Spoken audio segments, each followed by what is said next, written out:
Hi, this is Deepa from English Skills. இன்னைக்கு நம்ம பார்க்க போகிறது 8th standard prose Sir Isaac Newton, the ingenious scientist, written by Nathaniel Hawthorne.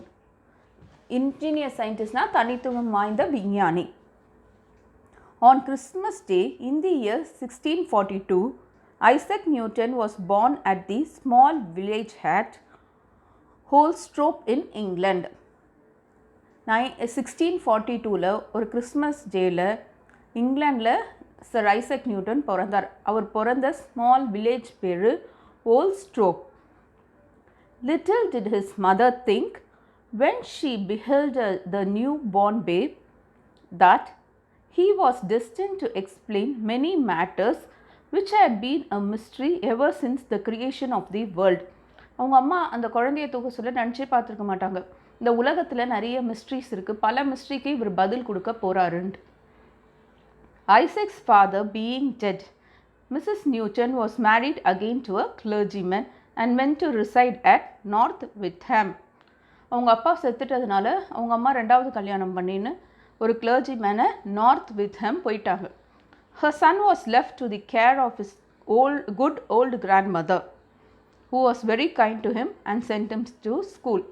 அவங்க பாட்டிக்கிட்ட grand mother கிட்ட வளர்ந்தாங்க. அவங்க தான் ரொம்ப கைண்டானவங்க. ஸ்கூலுக்கு அவரை அனுப்பிச்சாங்க. In his early years, Isaac was chiefly remarkable for his ingenuity in all mechanical occupations. அவர் சொன்னால அவர் ஒரு தனித்துவமான ரொம்ப ஜீனியஸ். சின்ன வயசுலேருந்தே அது தெரியும், விளையும் பயிர் முளையிலேன்னு சொல்லுவாங்க. அது மாதிரி சின்ன வயசுலேருந்தே அவரோட மெக்கானிக்கல் திங்ஸ்லாம் அவர் பண்ணுறது ரிமார்க்கபிள், சீஃப்லி ரிமார்க்கபிள் இது பண்ணுவார். மெக்கானிக்கல் ஆக்குபேஷன்ஸ் அதை பற்றி சொல்கிறாங்க. He had a set of little tools and saws of various sizes manufactured by himself.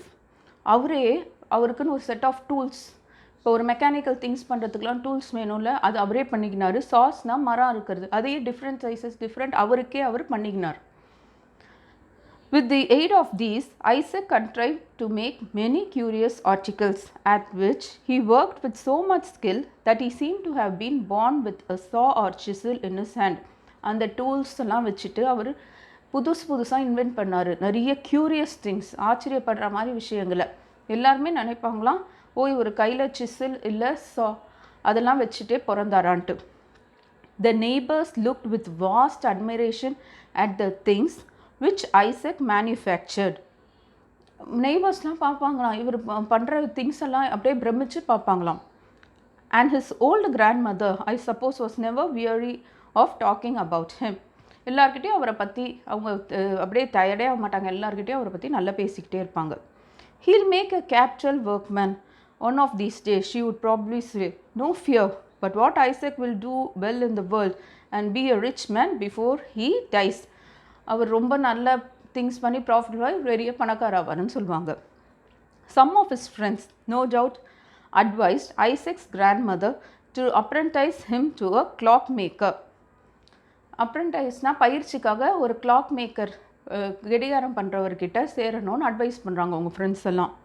For besides his mechanical skill, the boy seemed to have a taste for mathematics.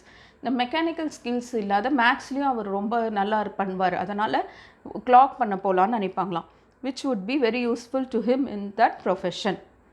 And then in due time, Isaac would set up for himself and would manufacture curious clocks like those that contain sets of dancing figures which issue from the dial plate when the hour is struck, or like those where a ship sails across the face of the clock and is seen tossing up and down on the waves as often as the pendulum vibrates. அவர் என்னென்ன மாதிரினா clock பண்ணார்னா, set of dancing figures, ஒவ்வொரு hour ஆனோடனே அந்த dancing figures வர மாதிரி, அப்புறம் ஒரு கிளாக் ஃபேஸில் ஷிப்பு சேல் ஆகிற மாதிரி, வேவ்ஸில் போயிட்டு வர மாதிரி, பெண்டில் மூவ் ஆக சொல்ல இது மூவ் ஆகிற மாதிரி, இந்த மாதிரி விதவிதமாக கிளாக்ஸ் அவர் பண்ணுவார். Indeed, there was some ground for supposing that Isaac would devote himself to the manufacture of clocks, since he had already made one of a kind which nobody had ever heard of before. யாருமே கேட்டே அறியாத ஒரு கிளாக்காக அவர் பண்ணார். இதுக்கு முன்னாடி அந்த மாதிரி ஒரு கிளாக் இருக்குதுன்னு யாருமே அதை கேட்டதே கிடையாது உலகத்தில். அது என்னென்னா, it was set going not by wheels and weights like other clocks but by dropping of water. அப்போ இருந்த கிளாக்லாம் வீல்ஸு இல்லை வெயிட்ஸ் எல்லாம் வச்சு ஓடுது. ஆனால் இவர் அந்த மாதிரி இல்லை, ட்ராப்பிங் ஆஃப் வாட்டர், தண்ணி சொட்டுறது ஒரு கிளாக் பண்ணியிருக்கார். This was an object of great wonderment to all the people in the neighbourhood. எல்லாருமே இதை ரொம்ப ஆச்சரியத்தோட அபூர்வமாக பார்த்தாங்க. And it must be confessed that there are few boys or men either who could contrive to tell what o'clock it is by means of a bowl of water. இவர் கூட பழகின friends இல்லை நெய்பர்ஸே கூட தண்ணி பவுலவே வச்சு என்ன டைம்னு சொல்கிற அளவுக்கு ஆகிட்டாங்களாம். Besides the water clock, Isaac made a sundial. Water clock பண்ணார், இன்னொன்று சன்டயல்னு பண்ணார்.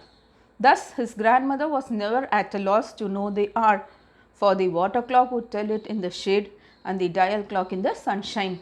அவங்க பாட்டிக்கு டைம் எப்போ நிழலில் இருந்தால் அந்த வாட்டர் கிளாக் வச்சுப்பாங்களாம், சூரிய வெளிச்சம் சன்ஷைனில் இருந்தால் சன்டயல் வச்சுப்பாங்களாம். அதனால் அவங்களுக்கு டைம் பார்க்கறது ரொம்ப ஈஸியாக இருந்துச்சுன்றாங்க. The sundial is said to be still in existence at Woolsthorpe on the corner of the house where Isaac dwelt. இன்னும் இருக்கான், ஐசக் இருந்த வீட்டில் ஹோல்ஸ்ட்ரோப்புன்ற இடத்துல இப்போவும் இருக்குதுன்னு சொல்கிறாங்க. Isaac possessed a wonderful faculty of acquiring knowledge by the simplest means. அவரோட knowledge எப்படி வளர்த்துக்கினாருன்னா, ரொம்ப சின்ன விஷயத்துலேருந்து சிம்பிளஸ்ட் மீன்ஸ்னால் சிம்பிளான விஷயங்கள்லேருந்தே அவரோட நாலேஜை வளர்த்துக்கிட்டார். For instance, what method do you suppose he took to find out the strength of the wind? ஒரு விண்டையோட ஸ்ட்ரென்த்தை கண்டுபிடிக்க அவர் என்ன செய்வார்னா, he jumped against the wind. இப்போ காற்றடிக்குதுன்னா அவர் குதிப்பாராம் அதுக்கு அகெயின்ஸ்டாக, எதிராக. And by the length of his jump he could calculate the force of a gentle breeze, a brisk gale or a tempest. அது ஒரு சாதா ப்ரீஸ் காற்றா இருக்கட்டும் இல்லை புயலாக இருக்கட்டும், கேல் டெம்பஸ்ட்னா புயல், அது ஒரு ஜம்ப்லேயே அவர் வச்சு அந்த இதெல்லாம் கண்டுபிடிச்சிடுவார், ஃபோர்ஸ் எல்லாம் வச்சு. Thus even in his boyish sports he was continually searching out the secrets of philosophy. விளையாட்டுறப்போ கூட இதில் இப்படி இருக்குமா அப்படி இருக்குமான்னு அந்த மாதிரி பெரிய பெரிய விஷயங்கள் சீக்ரெட்ஸ் ஆஃப் ஃபிலாசபின்னு சொல்கிறாங்க, அவர் கண்டுபிடிப்பாராம். அதான் அப்படி ஒரு காற்று வந்தால் அது எதிர்பதத்தில் குச்சி அது விண்டா இல்லை அது புயலா எல்லாமே கண்டுபிடிப்பாராம் ஒரு சின்ன விஷயத்துலேருந்தே. Not far from his grandmother's residence there was a windmill. ஒரு காற்றால் விண்ட்மில்னு இருக்குது, which operated on a new plan. Isaac was in the habit of going there frequently. அவர் அங்கே அடிக்கடி போவாராம். And would spend hours in examining its various parts. அந்த காற்றாயில் அப்படியே என்னென்ன இருக்குன்னு எல்லாத்தையும் பார்ப்பார், என்னென்ன பார்ட்ஸ் எல்லாம் இருக்குது. While the mill was at rest, he pried into its internal machinery. ஓடாதப்பெல்லாம் உள்ள என்னென்ன மிஷினரி என்ன டூல்ஸ் எல்லாம் பார்ப்பாராம், என்னென்ன பொருத்திருக்காங்கன்ட்டு. When its broad sails were set in motion by the wind, he watched the process by which the millstones were made to revolve and crush the grain that was put into the hopper. இப்போ காற்று நல்லா அடிக்க சொல்ல எப்படி அது வேலை செஞ்சு ஹாப்பரில் போட்ட இப்போ வீட் ஹாப்பரில் போட்டால் மாவாக வர்றதெல்லாம் பார்ப்போம். ஹாப்பர்னால் அது ஒரு ஃபனல் ஷேப்பில் இருக்குமா, அதில் நம்ம என்னென்ன போடுறோமோ கீழே அரைச்சி வரும். After gaining a thorough knowledge of its construction he was observed to be unusually busy with his tools. அதை நல்ல தரோவாக எப்படி பண்ணியிருக்காங்கன்னு பார்த்துட்டா அதே மாதிரி அவரும் ஒன்று பண்ணார். It was not long before his grandmother and all the neighborhood knew what Isaac had been about. He had constructed a model of the windmill. அவரே ஒரு windmill model பண்ணிட்டார்.